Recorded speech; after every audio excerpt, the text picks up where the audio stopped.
Throughout the years, we've seen many various exploits of the members of Team 7, all throughout the Naruto manga, the 2 Naruto anime, and the 11 Naruto movies. So by this point in time, you probably consider yourself to be an expert on all things Naruto Uzumaki, Sasuke Uchiha, and Sakura Haruno. However, considering you're an expert, you likely know that there are still stories that are out there that haven't been adapted into the anime timeline post 4th Great Ninja War, yet saw each of these characters get a ton of development and answer some of the plot holes that we had reading the manga or watching the anime. Well, in today's edition of After Naruto Shippuden, we're going to peel back the layers a bit on some of these untold stories and look at why, after the 4th Great Ninja War, Naruto Uzumaki was at the center of Sakura's jealousy for a time. The information is given to us in the Sakura Hiden story. Sakura Hiden loved riding the spring breeze, and it's set in the spring months after Naruto defeated Tsunade during the events of Naruto the Last. Naruto and Hinata's relationship has shown no signs of slowing down, despite Hinata being away on missions at a time and Naruto's schedule being extremely busy. During this point in time, he's attending meetings alongside Kakashi in preparation for him becoming the Hokage years from now. He's going out on missions to guard the feudal lords and other VIPs. His own training day to day still takes place, and he's also taking time to teach classes at the academy so that he can see the next generation of shinobi who would be under his charge when he became the Hokage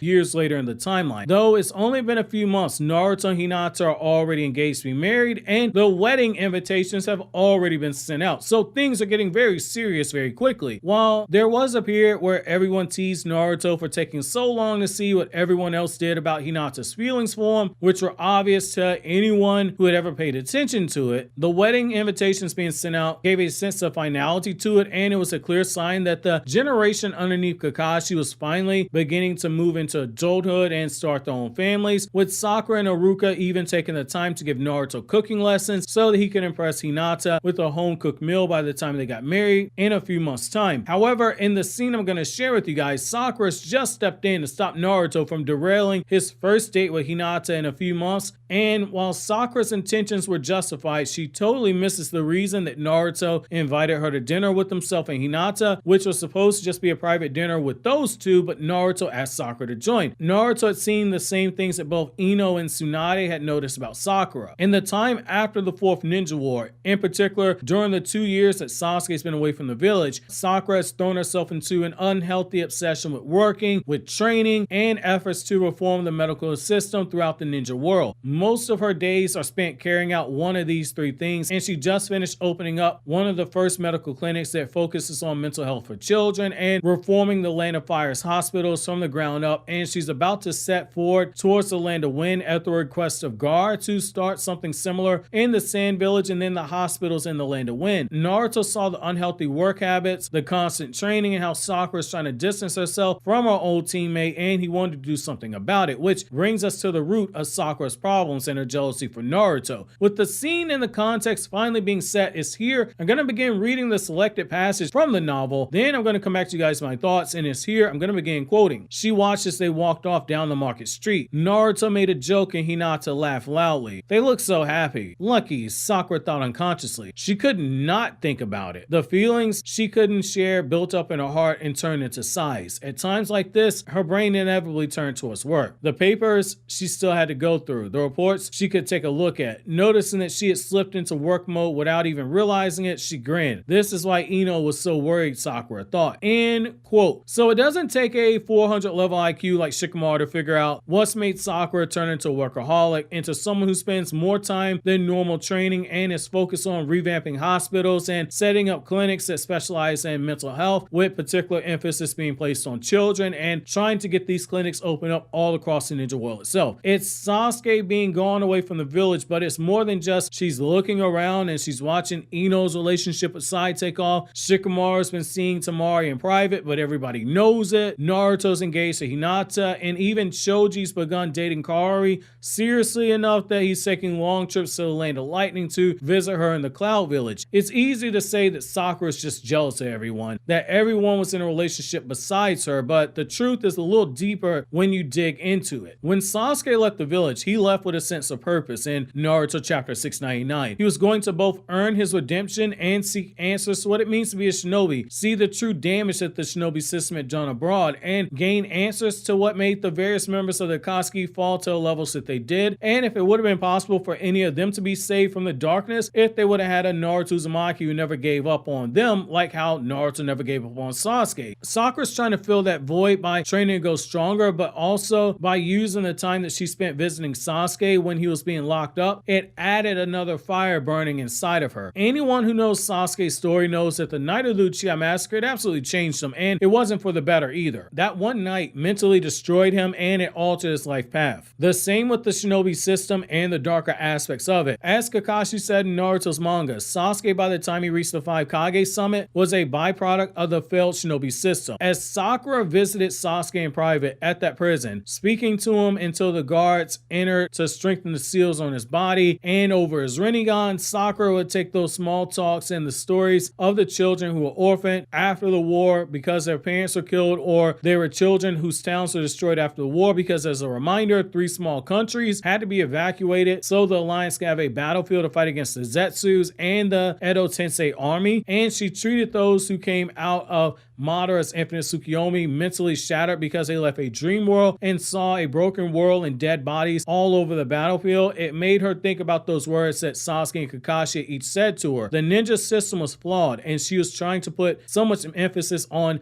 children's mental health, and that was her trying to find a better way of understanding what made Sasuke go down the path that he did and what could have been done to prevent it if times would have been different back then. It wasn't just enough to hear Sasuke's story from Sasuke himself while he was locked away after the Ninja War, something we didn't see in the anime. It was seeing bits of Sasuke and other innocents and trying to prevent another Sasuke from being formed because of what happened. However, in doing so and throwing herself so deeply into work, it caused those around her to worry about Sakura even more because they saw the effects that this was having on Sakura, which brings me to my question to you guys. Do you think, number one, Sakura had a right to be jealous of Naruto and Hinata's relationship? And number two, do you think Naruto, Ino, and Tsunade were right to be worried about Sakura throwing herself into these things instead of dealing with her own feelings? Personally, I can kind of understand where Sakura is coming from, because if you're going to be with somebody who's as emotionally damaged as Sasuke is and has gone through as much as they've gone through, it's important for you to understand the why behind a lot of their actions and how they got to a point that they are. That way you can be the ideal partner who can actually support them and actually have something of concrete, tangible use to help them with their emotional issues. Because just because Sasuke comes home doesn't necessarily mean that he's not dealing with emotional damage. And if you're going to be his partner, you've got to be there in order to help him through that, even when you're married and you have a child, and etc., etc. So you think that over, click here